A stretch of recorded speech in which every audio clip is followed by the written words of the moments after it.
Hi everyone, today I want to introduce this restaurant called苏山Chicken Rice.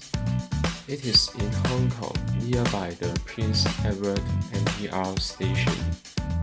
The cuisine is Singaporean and Malaysian. I ordered the free-range chicken with brown curry rice and light Singapore barbecue soup. There are 3 different sauces for the chicken. The black one is a sweet soy sauce, the red one is sour and spicy, and then the yellow one is ginger and onion. This soup has a white pepper and sweet flavor. It is also very special. Thanks for watching. Please subscribe our YouTube channel and Facebook page 营养厅好。